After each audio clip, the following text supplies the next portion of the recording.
we're gullible, but we're also willingly gullible.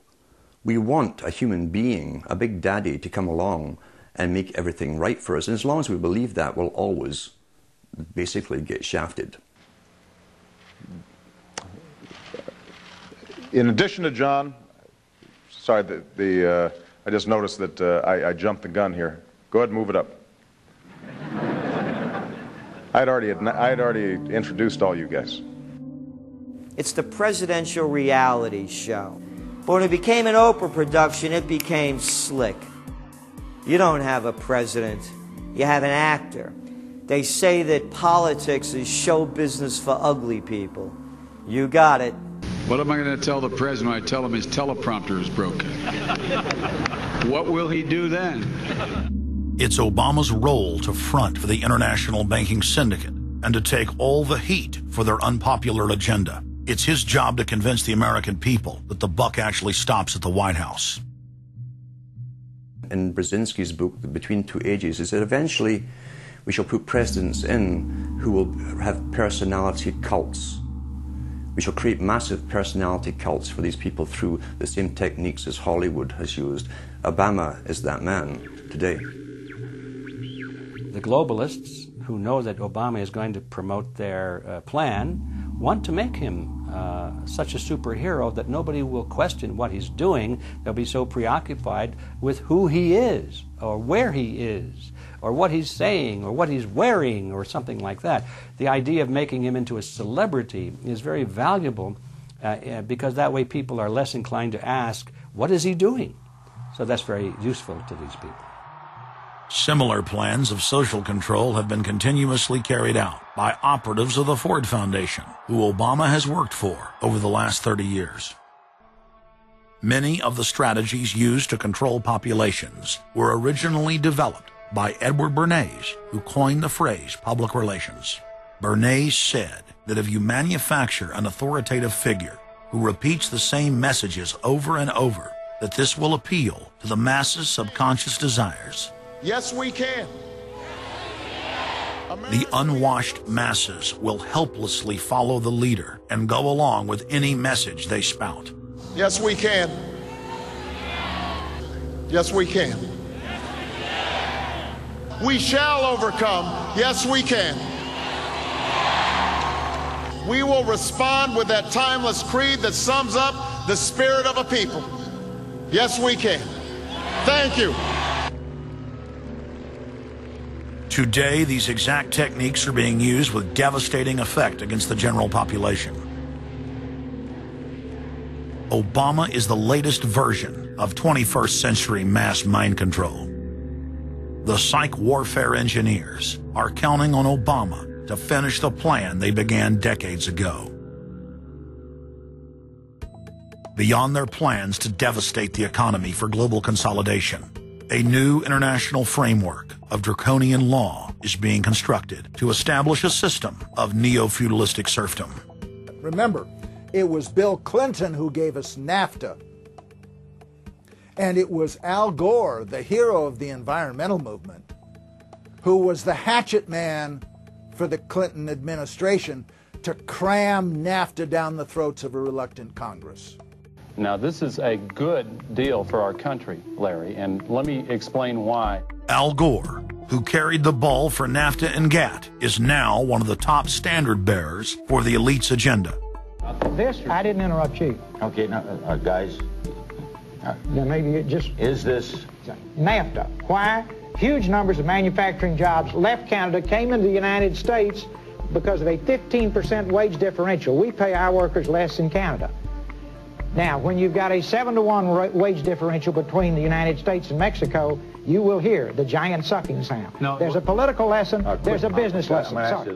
He serves as the front man for the carbon tax cap and trade scheme, which will not only increase taxes on every American, but will also transfer our national sovereignty and rights to a tyrannical world government, all in the name of saving the earth.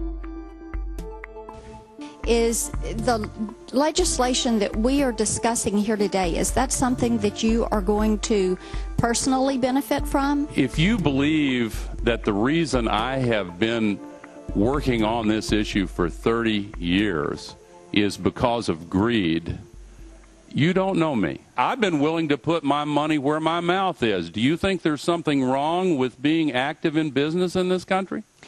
I am simply asking for clarification. I'm proud of it. The relationship. I'm proud of it. My name is Dr. Tim Ball. I'm a climatologist. I have a PhD in climatology from the Queen Mary College, the University of London, England. And I've been studying climate both with my 9 years in the Canadian Air Force, where it was essential to flying, and then after that at the university. So it's essentially been the whole theme of my career. Initially called climate skeptics. I said, but all scientists are skeptics. If you're not a skeptic, you're not a scientist. And then when that didn't work, then they came out with the charge that we were climate change deniers. And I remember when I was first called a denier, and it was in the Times of London in England, and of course the word denier was clearly deliberately chosen because of the Holocaust connotations of that term. So it was not only a charge that you were ignoring the truth, but you were doing it in a very evil way. And of course, I laugh about that now because my whole career has been anything but a climate change denier. I've spent my career trying to educate people to how much climate change is naturally. So I'm anything but a denier, but of course that is part of the politics. Under the Nazis, there was something called race science. They had a lunatic theory of eugenics, the Aryan heritage, and all the rest of this. Absolute crackpot pseudoscience. There was no empirical measure or empirical test for the validity of those theories. They simply asserted them, and if you were a professor who stood up to them, then the Gestapo would come and take you away. We are perilously close to such a situation right now. Any academic, any other figure standing up to say the global warming theory of Al Gore is a piece of crackpot nonsense is in danger. You'd be fired from a government job, and in many universities, your job would be in danger. And of course, it's also part of what's called ad hominem, that if you can't defeat the person's argument rationally, you start attacking the person. And we see that with these terms, and we see it with Al Gore calling them flat earthers. Congressman, you began by denying that there is a consensus on the science. There is a consensus on the science. Well, you mustn't have been listening to our testimony that we've had for the last few days with dozens of experts that have come in who have given completely different views. Well, I would encourage you to go back and look at the testimony this committee's heard. There are people who still believe that the moon landing was staged on a movie lot in Arizona. And neither of us are one of those. And I know you like giving those cute anecdotes. This is not a cutesy issue. We're talking about something that can export millions of jobs out of our economy, out of our country. Richard Lindzen, an MIT professor of atmospheric physics, said it many years ago when he said the consensus was reached before the research had even begun. And then scientists like myself that stood up and said, hold on a minute, I got problems with this. Oh, paid by the oil companies. Don't trust that guy. What the international scientific community is saying is correct. There is no legitimate basis for denying it. Now, you hear the consensus argument. Well, the majority of scientists. What they're always talking about is, and originally the IPCC was about 3,600 scientists. It's now down to 2,500. That's the people they're talking about.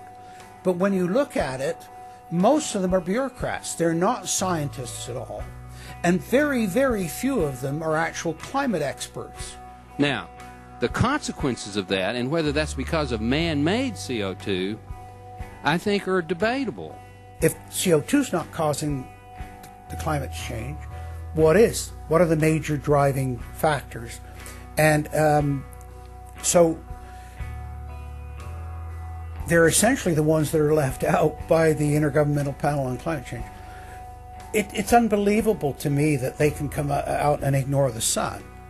I mean, everybody knows the sun goes in, it gets cool. You notice that, right? You have an eclipse, the temperature drops, and the birds start to get excited and so on. And when you look at the seasonal changes with the sun, how you can suggest that the sun is not a factor is really quite remarkable. Giving us false scientific information is not going to clean up our environment. Speaking with a lot of promises and innuendo is not going to help clean up our environment.